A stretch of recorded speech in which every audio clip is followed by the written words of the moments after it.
Well, good evening and welcome. My name is Thomas Taylor. I'm the Superintendent of Schools for Montgomery County Public Schools. We're thrilled that you're joining us this evening to be a part of our conversation about the Capital Improvements Program and to talk about a budget proposal that we've made for our Capital Improvements Program for the next 6 fiscal years.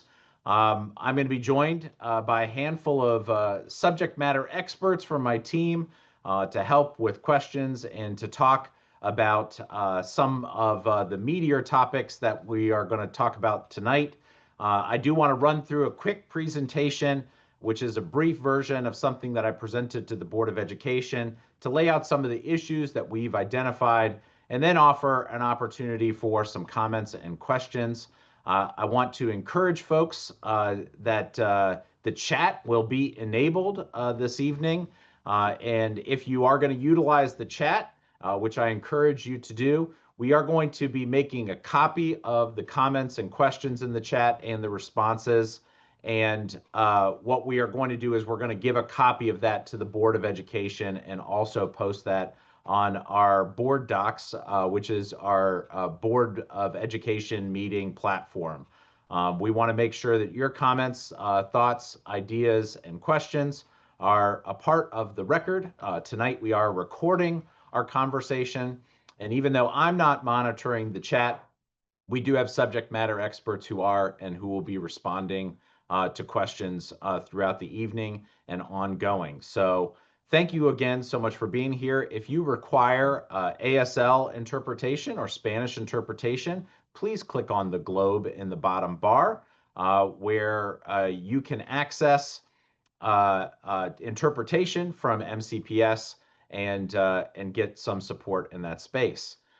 Without further ado, I'm going to go ahead and jump right in and share a little bit about our capital improvement plans for the year. And if I can get a thumbs up from one of the panelists, if you can see the screen. Okay, very good. And just want to say again, thank you for being here. We know that this is a precious evening time with families, so you giving up an hour of your time certainly means a lot, especially on a really meaty topic like our capital improvements program. I want to go through some really difficult and hard truths that we're confronting in this year's capital improvement program. They are not new. They are long-standing issues and some more recent than others. And then I want to talk about how we're going to get ourselves out of the big mess that we're in right now. And we do have a fairly substantial and large, significant problem. And our new problem requires, or I should say our old problem requires us to adjust our strategy to meet the new circumstances of the day. All of the things that we are sharing can be found online, and this information in detail is going to be dropped into the chat. So the first item, and if you can see on my screen, is our very extensive booklet of all of the details of our capital improvement plan. This very large spreadsheet, which on one side covers the costs that we should be submitting in terms of requests and needs from our county government and seeking support, and then our actual request, which is somewhat tempered, and I want to talk through a little bit about what that looks like as well. So without further ado, I want to also point out that what we're talking about is about enhancing our learning environment, and that this is directly tied to our adopted strategic plan, goals, and objectives. The Board of Education recently adopted a strategic plan, and it featured our learning environment very prominently. And they say that, and I agree with it, that we should have a safe, welcoming, and inclusive learning environment. And a big part of that is making sure that our facilities are up to snuff. So with that, I also want to introduce a friend. Up in the upper right-hand corner is our friend Caution the Canary. And anytime you see Caution the Canary on one of our slides, he's going to be talking about one of our hard truths and some of the challenges that we're facing, and really raving the red flag of caution because these are our deep concerns. Just for context, and because it's somewhat helpful to know, we manage a pretty significant portfolio of schools and MCPS. We have 137 active elementary schools, 40 middle schools, 25 high schools, soon to be 27, and 36 special schools and other buildings, including bus depots, central office facilities, as well as holding schools and a whole host of other spaces. So it's a lot to keep in the back of your mind, and it's a lot to manage when you think about it. It's hard enough when you're at home and something goes wrong at home and you have to fix something at home out of a personal maintenance budget. We amplify that by millions and millions of square feet. And so that's why some of the numbers that we're going to talk about are so huge. Another really essential truth in our conversation is that stuff doesn't last forever. Whether it's the paint on the walls, the floor under our feet, the HVAC system keeping our rooms cool or warm, whether it's the roof over our head, the hot water heaters, the elevators, the doors and windows, you name it, everything has a useful life. And unfortunately, those useful life do expire from time to time, and we have to plan ahead and think about the bigger picture and how we might keep our buildings not just looking great, but also operating well. Here's our first visit from Cardinal the Canary, or excuse me, Caution the Canary. And Caution is telling us that our facility condition is declining. And the reality is that our gap in what we're able to do every year continues to get wider and wider because we are not actually meeting our annual maintenance needs every year. And so I want to give you a couple of examples. I won't belabor this. But we actually have 40 HVAC systems out of our 238 buildings that we manage that are not operating properly. And what this means for us is a backlog of over $740 million worth of HVAC work alone. So you may have read in the news that we're proposing over a $2 billion expenditure over 6 years, and that we should be proposing over $5 billion over 6 years. And the reality is that's right. And the reason for that and the big numbers is because this stuff is expensive. It's not like replacing an HVAC unit in a home that might run you $4, $5, $6, $7,000. An HVAC system at a high school is over $20 million to replace. And we have an extensive backlog of projects.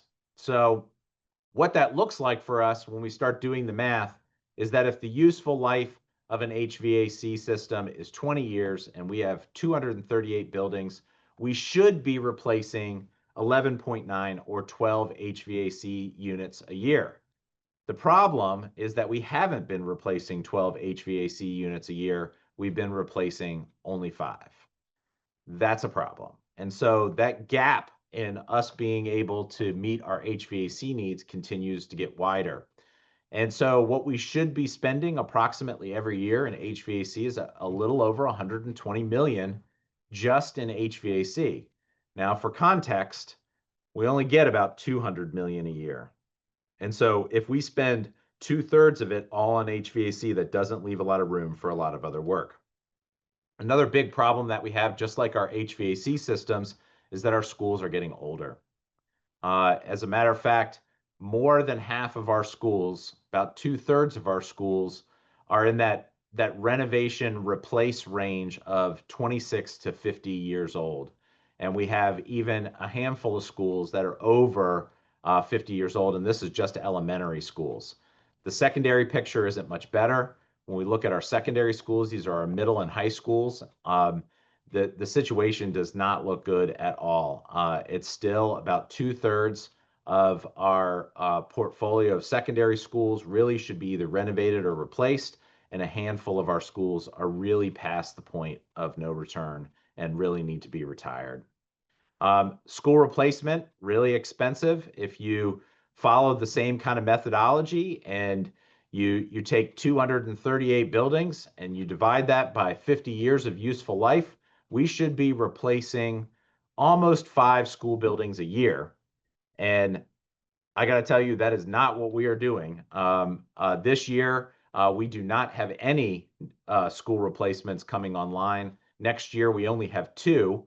and that is the Burtonsville replacement and the Lelick replacement, and those took several years to construct. So the reality is that even though we need to be replacing an average of 4 schools a year just to keep up with useful life, we really should have multiple schools under construction, probably somewhere between 9 and 12 schools under construction at any point. And that's really something that we need to address. And you may be wondering, is this for real? Are you kidding me? Is this some sort of joke? Well, I got to tell you, it's not a joke. And also online is a report from the Comptroller of Maryland, Brooke Learman.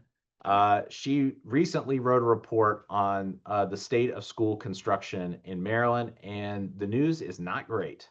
According to her, 80% of schools in Maryland need some sort of repairs or are functionally unreliable, and that only 20% are in good, satisfactory, or like new condition. Well, you could say that we're blessed in Montgomery County because we are. We live in a great place, that only 75% of our schools need repairs or are functionally unreliable. That's still pretty terrible.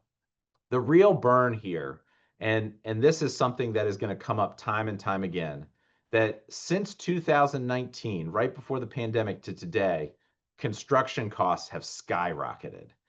The cost for labor, the cost for steel, some of that's tied to tariffs, it has all gotten blown way out of the water and has grown by 42% in the last 6 years. Inflation has played a significant role in that as well, and we're all feeling that at home in our wallets for sure.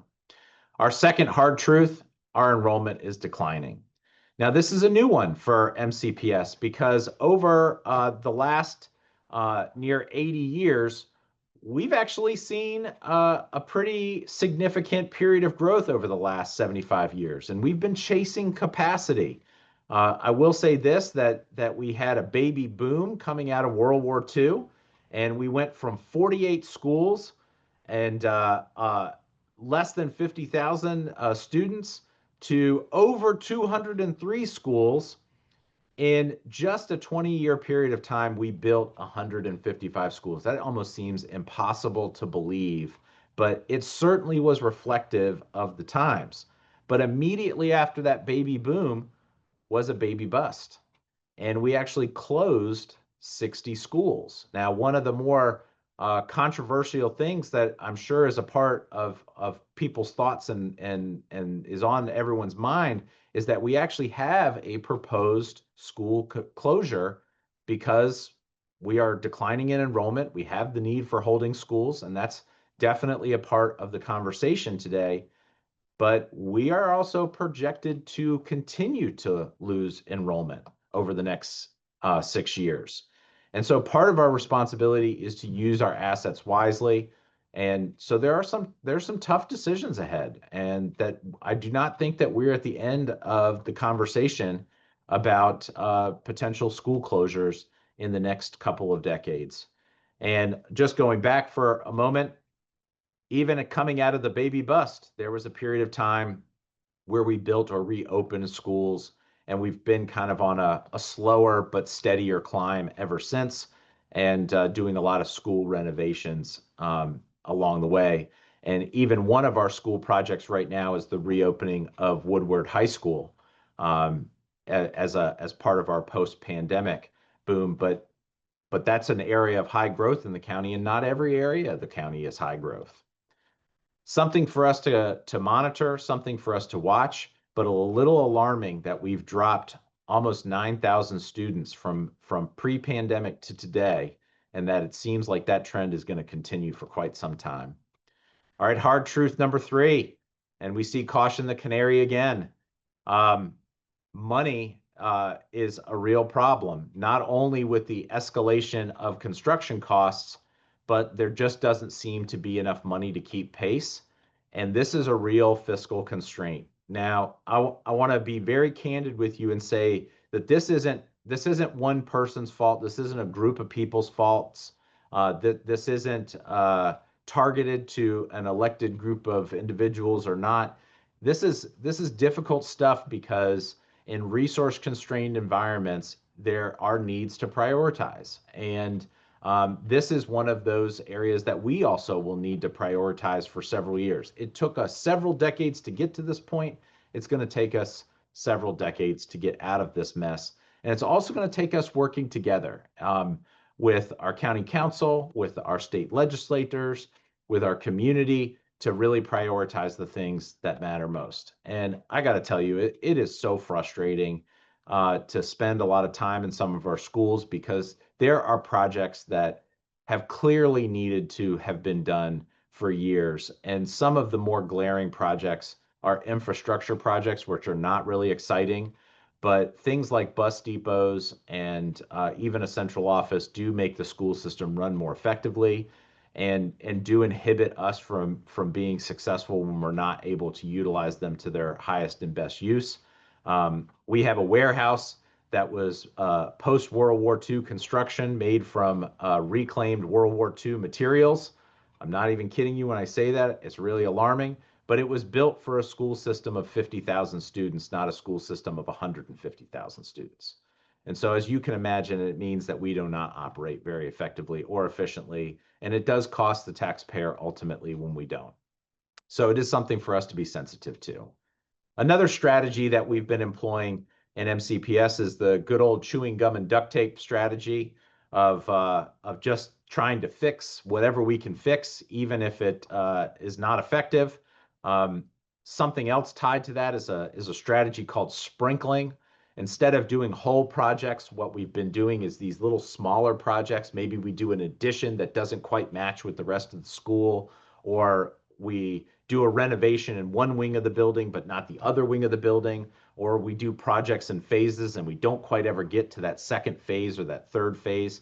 And ultimately, what that leads to is a lot of short-term fixes and not a lot of problems getting resolved. And you may have seen this in some of the schools that you visited with your children that have additions, that you kind of get these Frankenstein buildings that have different pieces and parts that were added in different decades, and none of them seem to work right. And there isn't great air quality or airflow as a consequence of that. And the deferred maintenance just continues to pile up, and it's unpleasant. Looking at how we've invested in capital projects over time, these are the actual spends in CIPs over the last couple decades. And there's some really frustrating components here. We're spending the same amount that we did in fiscal '09. So over a decade and a half ago, we're spending the same amount, and this is not reflective of inflation. So if anything, we're spending a lot less in real dollars. And as I mentioned before in the comptroller's report, um, construction prices have gone up, and this has not adjusted to account for that. And so it is a real pain point for us in the decisions that we need to make moving forward. The reality is that we need to catch up, and our friend Caution the Canary would say just that. If we were going to pay for everything and catch up to where we really need to be and be at that equilibrium point where we were actually caught up with HVAC work, caught up with roofs, caught up with smaller projects, caught up with ADA, and caught up with school construction, this would be a price tag of $5.2 billion over a 6-year period of time. That is not what we're requesting, because we know that we would have to build up to that over decades, not even over years, because that's such a big price tag. But not starting is not an option. We have got to find ourselves in a place where we are making at least an effort to get back on track and to start repairing these things that need to be repaired, and renovating and replacing the schools that need to be replaced. Which kind of brings me to the end of my part here, where I talk a little bit about some of the new strategies that we are hoping to employ in this new capital improvement program. The first one is recognize that we're not going to do everything all at once, that this is going to take time, that we are going to have to grow this investment over a couple of decades, not even over a couple of years. So if you are a kindergartner now, you will likely not see the end of the efforts that we need to make and that we really do need to be thinking about the long term. And that takes a lot of discipline. And, candidly, that's not really been a strong suit of us in the past in terms of making expenditures on capital improvements. So this is a big shift for us, and it's going to require a lot of time, patience, and resources, but really the patience piece for us to grow revenues to where we're meeting equilibrium down the road. We do need to do whole projects and stop the sprinkling. Uh, I want to talk a little bit about a new methodology for us to calculate priority of projects. I'm sure that that's a hot button issue too, and that'll get a lot of attention. We actually do need to invest in infrastructure. We've kind of been burying our head in the sand with infrastructure for a really long time, and the consequences have kind of shown themselves right now. Very briefly, I want to talk about how we manage bottlenecks. I'd love to do a ton of construction projects, but if I don't have a holding school to place kids in, that project is not going to get done without funding and a holding school. And so talking about holding schools makes a big difference. And then the last one is modesty. We do need to rein in how we build our buildings and make sure that we're getting the highest and best use out of every dollar because construction prices have gone up. Really quick, our strategy really needs to look like growing our investment over time. That's not going to happen overnight. It's not even going to happen at the 10-year mark. It really is going to take us nearly 2 decades to get to a place of equilibrium. I have a couple of examples recently that I wanted to kind of put out there to talk about ways that we should be doing whole projects versus partial projects. Highland View is a great example because it used to be in our capital improvement plan. We were going to put an addition. That addition would not have solved a single problem at that school. We really do need to replace that school in earnest. And this is a pretty substantial shift because we were going to throw a project at this school to try to assuage some minor concerns and spend a lot of money to not fix the real issues. And so our new strategy is about actually committing the dollars to fixing the real issues. As I mentioned before, we have some third-party assistance to do what is called a facility condition index and effectively scoring our buildings based on their depleted value. And I'm sure we'll get a question about that. And I'll have one of our experts spend some time talking about that. But essentially, we rank our schools based on how much of the school building is used up over time. We also take a look at things like educational adequacy. Is there adequate daylight, air quality, classroom size? Those things do matter. We look at our farms rate. It does matter to make sure that that advocacy and support reaches every corner of the county, not just the loudest voices in the county, and making sure that our utilization that we're filling our classrooms with students. We do have a couple of big countywide projects that do need some attention. It's not just one-off projects or schools that we're trying to pay attention to, but really a lot of our infrastructure needs. If we do have to utilize a holding school, we want to make sure that it's a hospitable environment and that kids can still have a positive experience, even if it's in a temporary space. And that kind of brings us to bottlenecks. I got to tell you that Magruder High School and Wooten High School, they are very high on our facility condition index. There's a lot of depleted value. They need a lot of work to be done at those schools. They need a complete refresh.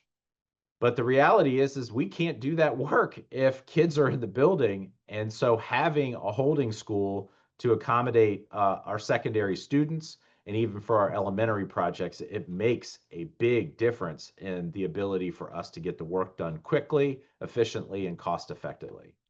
And so you may have heard a little bit about this in that we are also exploring this as part of our boundary study about how to utilize the Crown property to its highest and best value.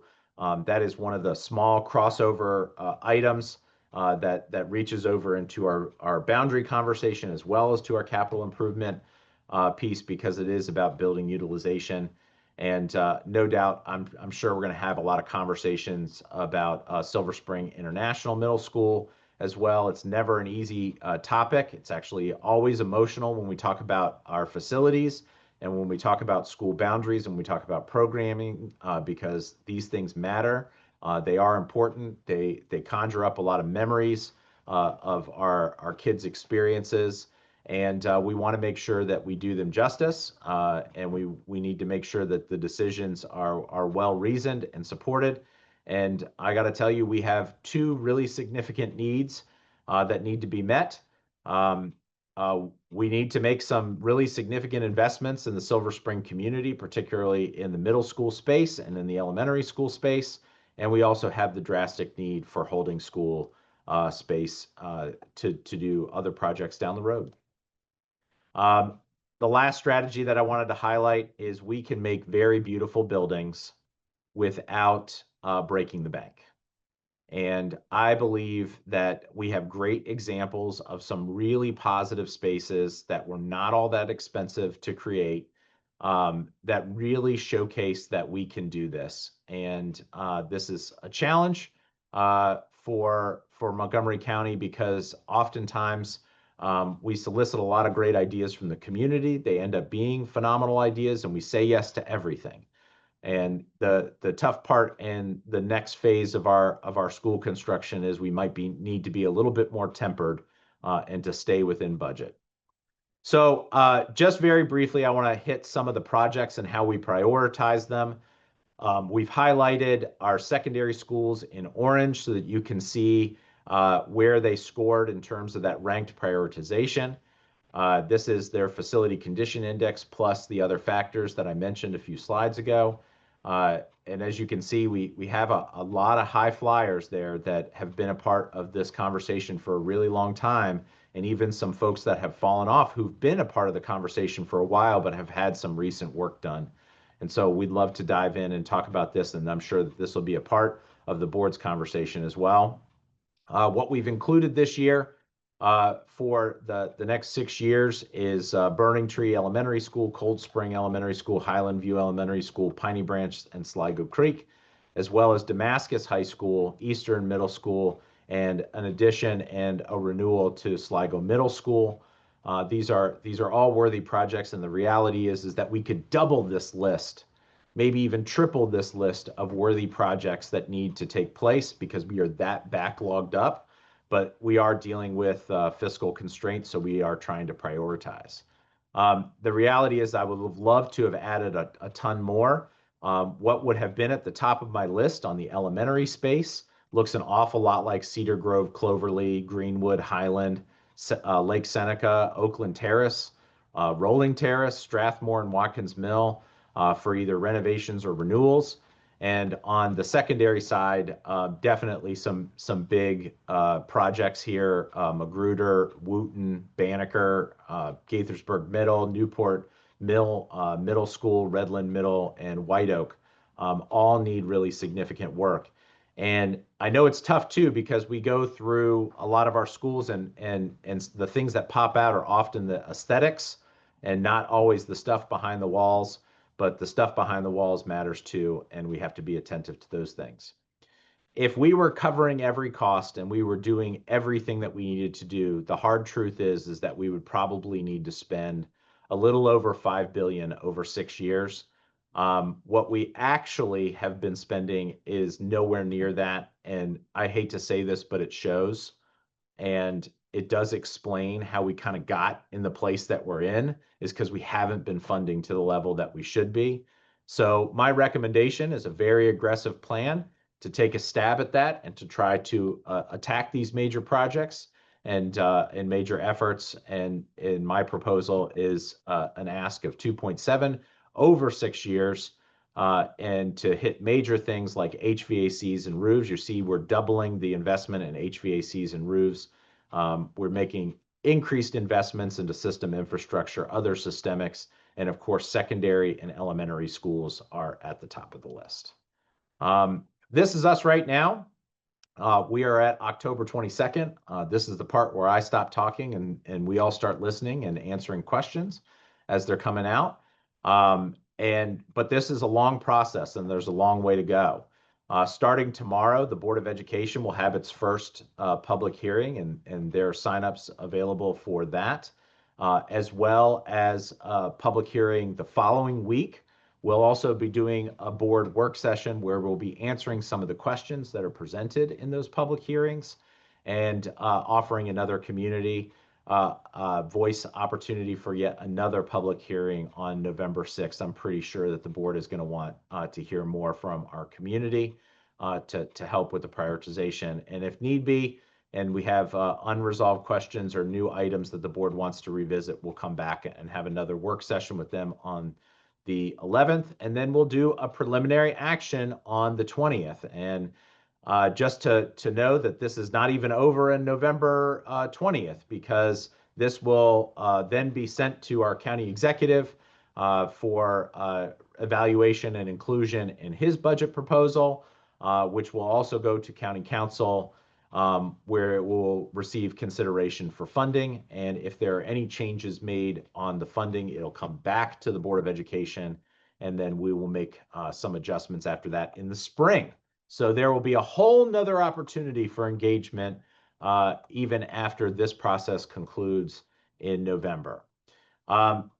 Just some of the highlights. I'm not going to go over this, but we really are trying to tackle a lot here because there's a lot of ground that we need to make up, and that is an awful lot to take in. I highly recommend that you spend some time with some of the documents if you're interested. If you have questions and things pop up, that is certainly what we're here for.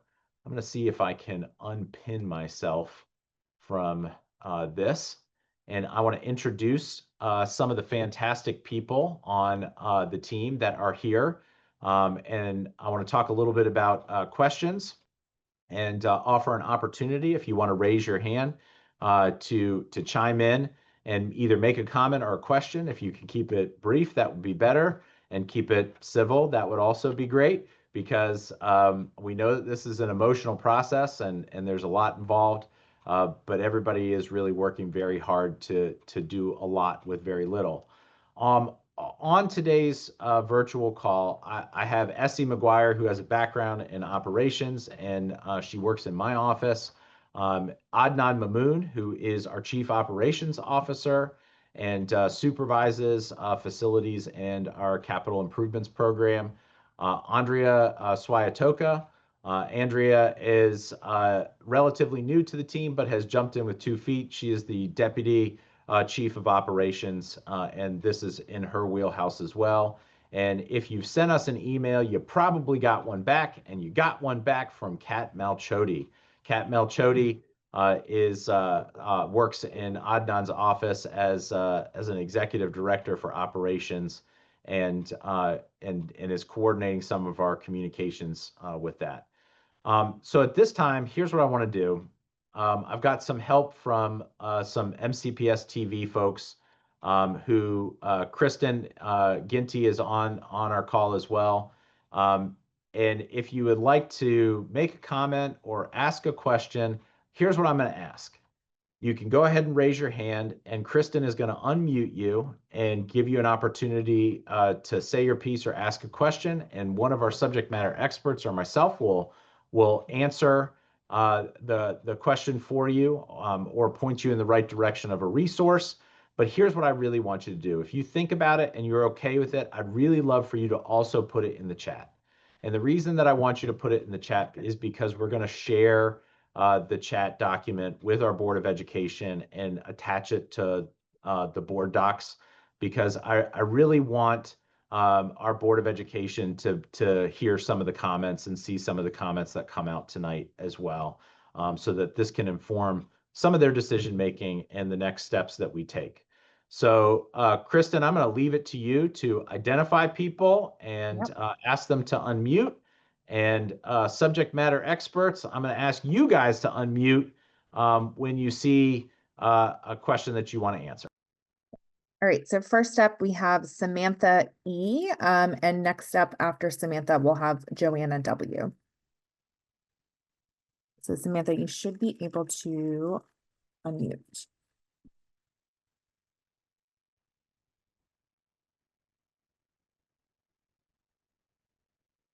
Mute. Okay, hello. Sorry. Hi.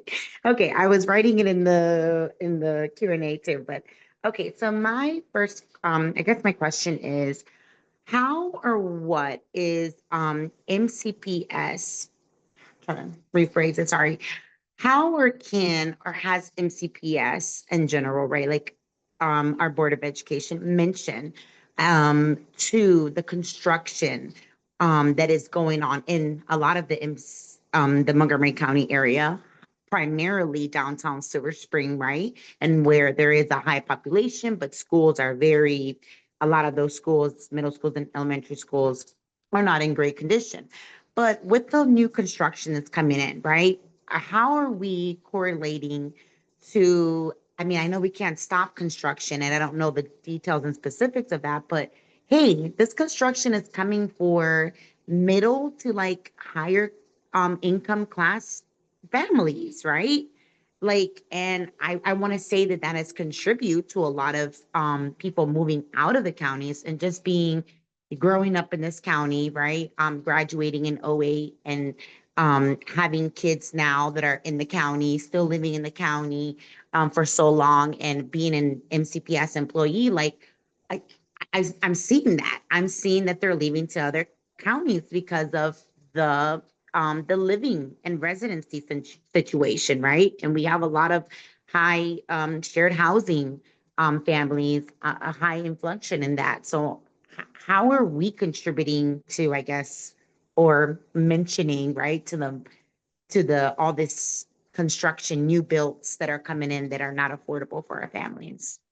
Thank you so much, Samantha. I'm going to say one piece and then I'll leave it to anyone else who wants to chime in. You have tapped into one of the central issues in Montgomery County, which is housing. We have areas of high growth, and we also have areas that are starting to turn over and communities that are also aging. And one of our more critical partners in this work is working with the County Planning Board to try to forecast enrollment so that we are utilizing our facilities really well. But it's a really troubling trend that affordable housing seems to evade Montgomery County and tends to go outside of the county. And one of the things that we can tie to families that have school-age children is affordable housing. So when we see the housing get more and more expensive, oftentimes that is correlated to a reduction in enrollment. So we're seeing the same things that you're seeing. It's really troubling. There are other things that are influencing our drop in enrollment. I'm going to tell you right now that something that really angers me, frustrates me, is that the sharpest decline in our enrollment is with our international enrollment. That Yeah. has been the fastest decline in our enrollment, and that is directly related to federal policies. And that change has really hit Montgomery County hard and really hit Montgomery County fast. I think this would maybe just be a good time to add on. There were several in the chat and the Q&A, people going back and forth about enrollment. And so while we are saying sort of at a holistic county-wide level, right, we are seeing the enrollment decline, we do agree, as Dr. Taylor was just saying, that there will continue to be pockets of growth. And so I know people are putting in the different chat of the areas that they live. And so I do want to acknowledge, yes, we agree certain parts of the county will continue to grow, but we're sort of talking about from a holistic. And so we need to be balancing out those pockets of growth through potentially non-capital actions and do provide relief across the county. So just wanted to acknowledge that because I saw a bunch of different people providing that in the chat. All right, Joanna. Yep, Joanna, you should be able to come off mute. Bruce H, you are will be on deck. Yes, hello. Hi, Dr. Taylor and everyone. First of all, thank you for including Damascus as a replacement project in the CIP. We are certainly very grateful to not, have our project be delayed any further, at least at this point in the process. So my big question is, what can Damascus do now to make sure that the Damascus High School project stays on track for 2031 completion? My subject matter experts can certainly chime in, but I would say being engaged in the conversation, making sure that that the Board of Education, County Council know that this is still a community priority, what the real needs are. The fortunate news that I can absolutely share and share very publicly is it's not a secret that Damascus and its facility condition are real trouble, and visitors to Damascus High School can see it with their eyes, not just feel it in their school building. And I think that's known, but we also have a long list of other priorities for sure. And so when funding gets tight, making sure that your advocacy continues and that it's pointed to make sure that folks continue to prioritize the things that have been identified.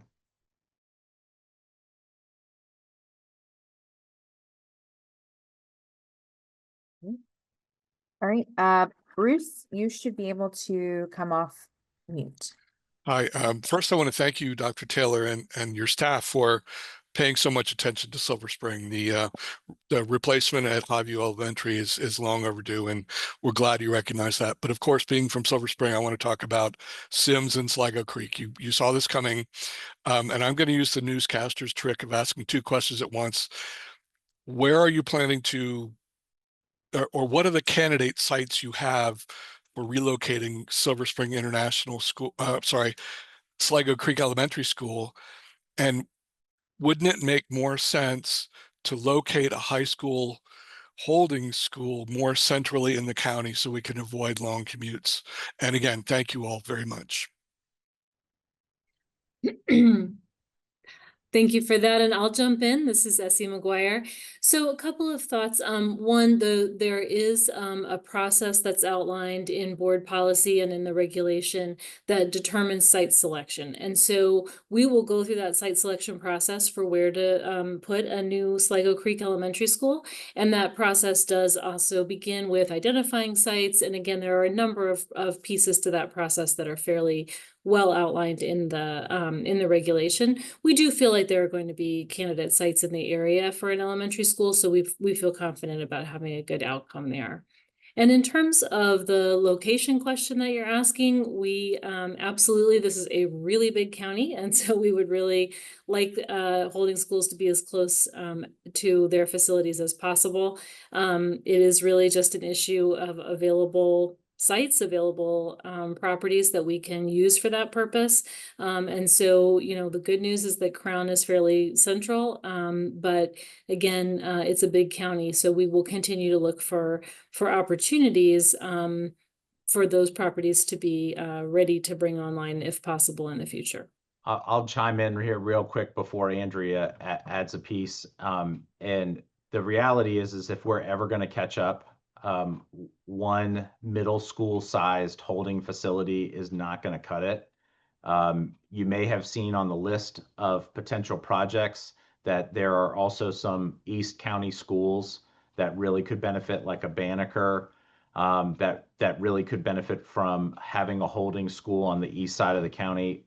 Don't get me wrong, I love the idea of having a central holding facility, and certainly Crown, as painful as it is to give up a comprehensive high school site temporarily, it does check a lot of boxes, and it does solve a lot of problems, both short-term and long-term. And it puts projects like Magruder, Wooten, and Damascus in the queue faster than they otherwise normally would be. And that certainly makes a lot of sense.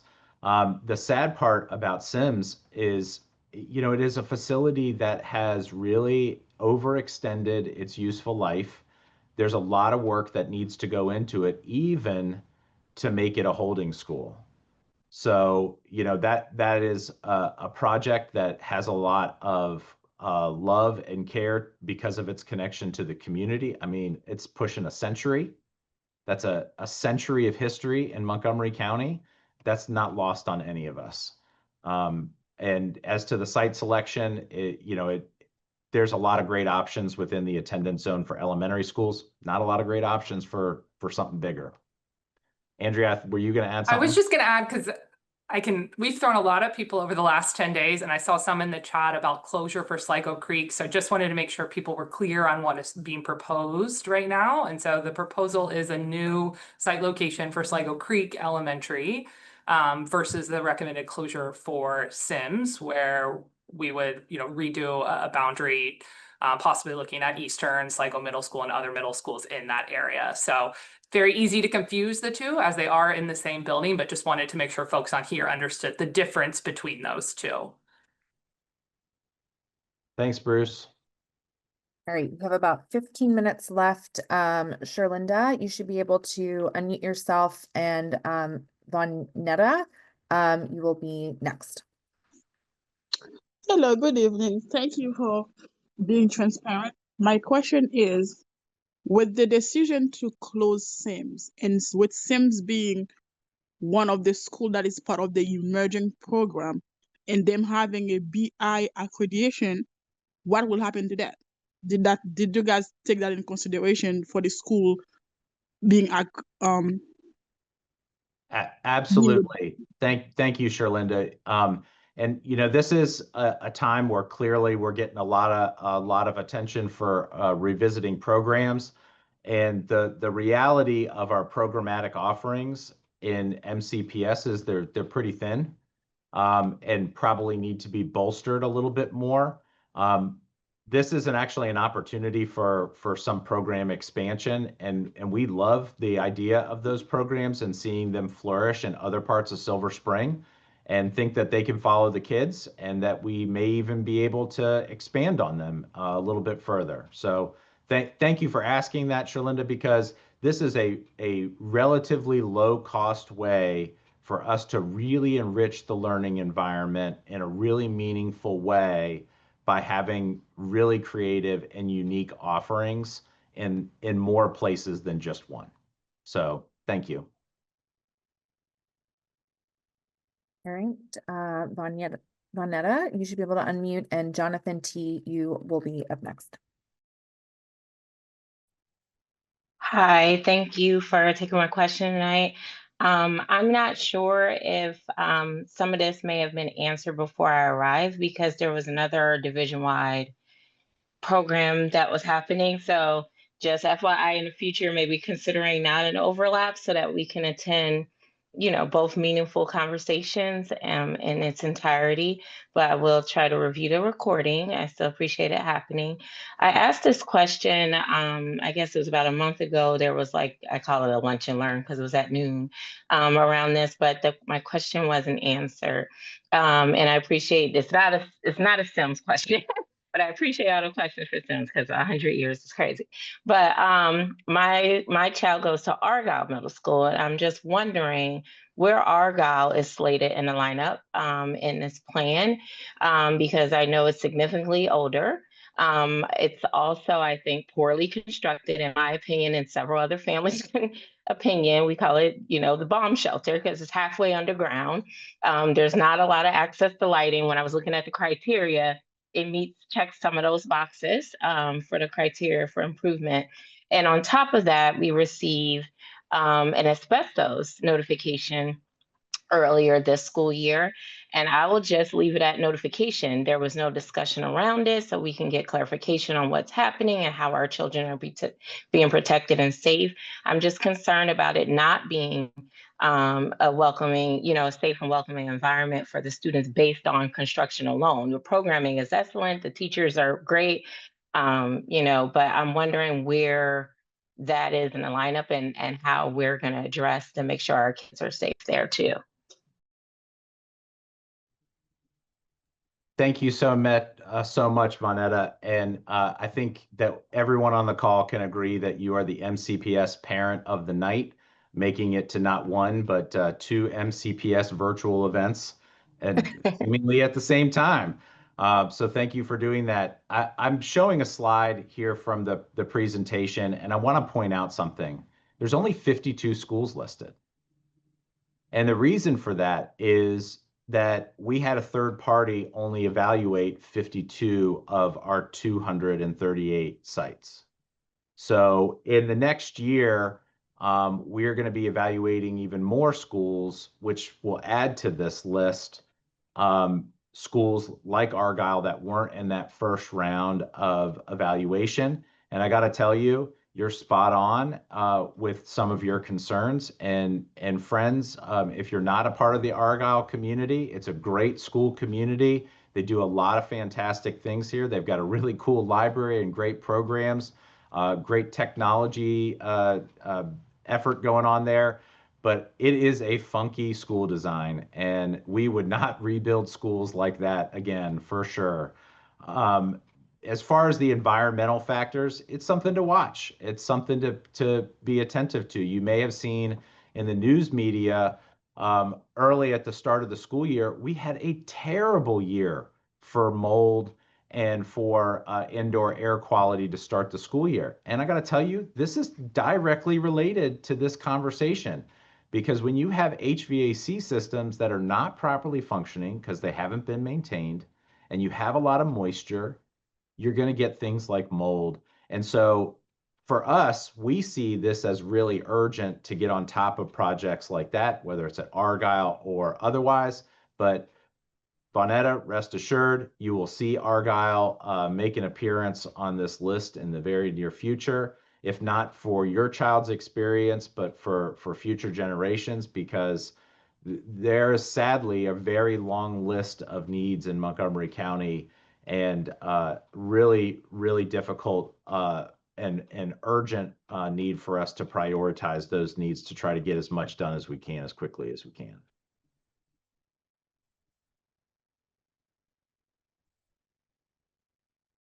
All right. We'll move to our next question from Jonathan T. And Junha, you're on deck. Hi, this is Jonathan Thesson. Can you hear me, everyone? Superintendent Taylor, can you hear me?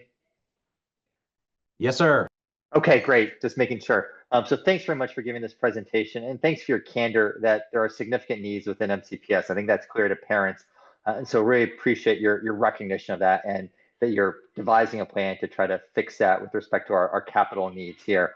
I'm calling or talking to you tonight about Twin Brook Elementary School, a school that had been on the CIP list but was removed this year. And I can say that the Twin Brook community is just dismayed that it's not on the CIP list. It's a Title I school. It's not compliant with the Americans with Disabilities Act. It needs an elevator, handicap parking, it needs ramps, indoors and outdoors. Many doors are too narrow to accommodate a wheelchair. The list goes on and on. From all indications, it seems like this would be the type of school that would meet the criteria for a needs base to be included on the CIP list, but it's not. I just want to raise that community's concerns. Dr. Taylor, as you know, I'm a cluster coordinator for the Richmond Montgomery cluster. This is kind of first among equals with our cluster. And so just want to just convey that community's deep concern with not being on the list, and just ask for an explanation. Yeah, thank you so much. And great to hear from you, Jonathan. We actually had a couple of folks at our in-person event last night. We hosted a similar kind of event at our warehouse off of Stone Street, and only had a handful of folks from the community show up, and two of them were from Twin Brook. Had the exact same question. You know why? Because Twin Brook absolutely is a school that needs a lot of attention. And if this helps at all to put things into context, as adverse as some of the situation is at Twin Brook, there's been a lot of work that's been done at the school. And as adverse as it is, this is a list of schools that are in a much, much worse condition. If that's, I know that's hard to conceptualize, but it really is a very long list of needs, and trying to prioritize what needs to happen. There are things that we can do at Twin Brook that can help improve their facility condition, like some of the ADA projects. I don't disagree with you one bit.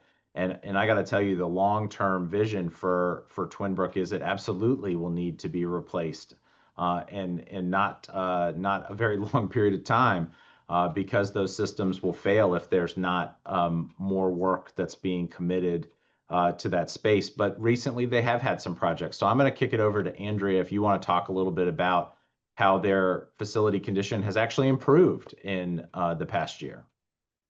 Yeah, so not specifically in the last year, but one of the big projects that they have received in the last 5 years is an HVAC upgrade. And that does have a significant impact on your overall facility condition assessment and that FCI number that we were using to prioritize schools. So while completely agree with what you're saying and what Dr. Taylor said, that long-term there still needs to be significant work, that is why it started falling lower than some of the ones in the top. We also did painting of interior and exterior, but it's the HVAC work that really changed the fundamental score of it. That said, not just for Twin Brook, but for others, the good news is, while I know everyone would love to have their full renovation and their replacement, and we would absolutely love to get everyone there, with time and more money and a better sequencing of all of this, we still do have a lot of opportunity with what we refer to as our county-wide projects. So we have line items for ADA, we have line items for HVAC, for roofing. Those projects, there are a lot proposed in the FY27 and the out years, and those absolutely need to continue. We need to continue to do those projects at individual schools to solve leaking problems, to solve the significant HVAC, to add elevators, to provide proper ADA parking spaces and ramps and handrails and proper restrooms in schools. And so we tend to spend a lot of time on these bigger projects, which are absolutely important, and the smaller ones get left behind. But that is a big part of our CIP proposal that is in this overall $2.7 billion proposal. So I don't want to lose sight of those as we talk about that, because that does have a direct impact on so many more families and students. Yeah. So I know we have about 3 minutes left. I'll turn it over to Junha and maybe we can get one more. Yeah, let's try to Question? get 2 in, and then Two we'll more? Okay. talk about adding some comments to the chat. Great. Hi, good evening, Dr. Taylor. First, I want to thank you, thanks to you and your staff for being transparent, and really I think this is probably the most transparent I have seen for MCPS in the past 20 years, I think 20 years. So I want to thank you for that. We appreciate you bringing up a great idea about have Crown High School as a holding school. So with that being said, Woodland community definitely are very concerned and disappointed that Woodland High School has not been added to the CIP list, although the FCI index showed that we are the second worst high school in the county, and our project has been delayed over and over again. You probably heard from us many times, so over decades. So we want to know what's the plan for Woodland, because the current situation for Woodland cannot allow students and staff stay in the building for another 5 years. Based on this FCI, the Woodland is the only school with poor rate for both HVAC and plumbing system, which those are the two most important factors for safety and health. Yeah, and keeping the water on is essential for school operations, for sure. And you've pointed out some really good points. There's 2 things that that help advance a project who is close up to the top of the priority list. And the first one is we have to have a holding school, and it's certainly not a done deal to utilize Crown. It's something in consideration. We're exploring this, because of the legal ramifications of making a change to our boundary study. We would have to bring that back to the Board of Education for their decision making. We do think it is a creative option. We do want that to be a consideration that the board does consider. And, hopefully they will consider that as something that could help move this along. So having a holding school is necessary. And then the second piece, and this is the real burn, Junha, funding. So this is a $250 million project to invest into a high school, and to do a complete refresh or a rebuild. It's a really extensive project, very expensive. And right now, we are looking at the possibility of having a holding school, which is really optimistic. And I'm just as excited as you are about the prospect. But then there's the second piece, which is to continue to advocate for funding and making sure that that's prioritized. I promise you that the desirability for the Wooten and Magruder projects and many of the other projects that are right in that same mix, that enthusiasm hasn't gone away, and that we need to keep advocating with our funding partners to prioritize those projects as some of the next steps.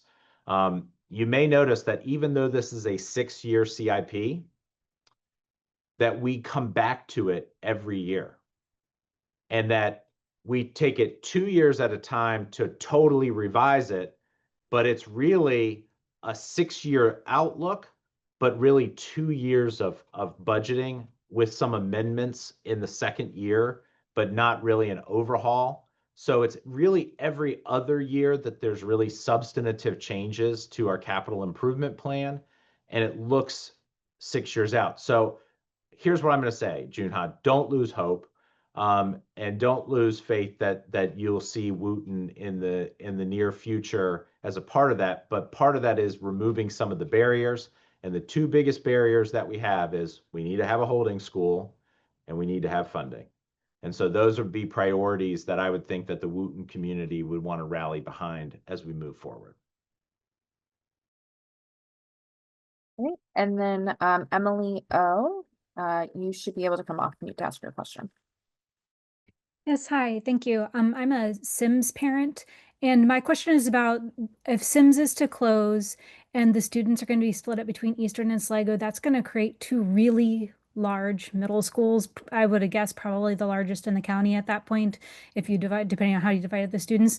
So what are you estimating the student population would be at those schools if, you know, once the Sims population is split between them? And like, have you done any research on what the ramifications would be of having such large schools, especially in an area that has pretty significant populations of EML students and farm students? Yeah, absolutely. We run our K-8 schools pretty small in Montgomery County. We are typically not below national averages, but below larger district averages. It's pretty inefficient the way that we run them, and I'm going to explain what I mean by inefficient in terms of not just operations, but also opportunities.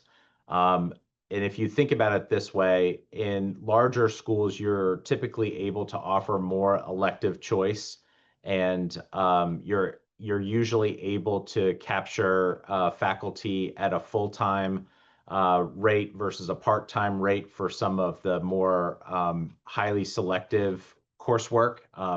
If you are running a small school or a school that is less than 1,000 students at the middle school level, and believe it or not, we even have a 900 student elementary school.